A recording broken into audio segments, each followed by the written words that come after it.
નિલેશભાઈ, સતત પ્રશાસન અને સરકાર દ્વારા મધ્યસ્થી કરવાનો પ્રયત્ન કરવામાં આવ્યો છે. કયા પ્રકારનું વાત છે કે કરવામાં આવી છે? 3 દિવસથી સતત પ્રશાસન આવી રહ્યું છે. પહેલા દિવસે એસડીએમ સાહેબ આવ્યા હતા, બીજા દિવસે એસપી સાહેબ, ડીવાયએસપી સાહેબ અને કલેક્ટર સાહેબ આવ્યા હતા. આજે પણ એસડીએમ સાહેબ અને ડીવાયએસપી સાહેબ આવેલા હતા. એ લોકોની એક જ લાગણી અને માંગણી છે કે આ ઉપવાસ છાવણી સમેટો અને સરકારશ્રી સાથે વાટાઘાટ કરો.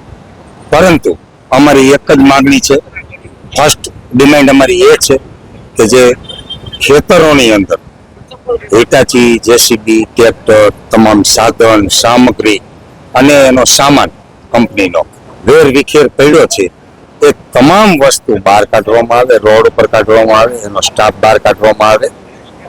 ત્યારબાદ સરકારશ્રી તરફથી લેખિત જે કંઈ ડિક્લેરેશન કરી અને ગુજરાત માટેનો કાયદો, લો કે પરિપત્ર બનાવવાનો હોય તે લેખિતમાં મુખ્યમંત્રી શ્રીના વેરીફાઈ થયેલું અમને પહોંચાડવામાં આવે. એનું અમે લેસન કરશું, અધ્યયન કરશું અને ત્યારબાદ અમે પ્રેસ મીડિયા માધ્યમથી આપની સાથે ટોક કરશું, ખેડૂતોના અભિપ્રાય લેશું અને જો યોગ્ય લાગે તો અમારું ડેલિગેશન 3 જણાનું કે 5 જણાનું અમે અહીંયાથી નક્કી કરશું અને એ લોકો ચર્ચા કરવા જશે.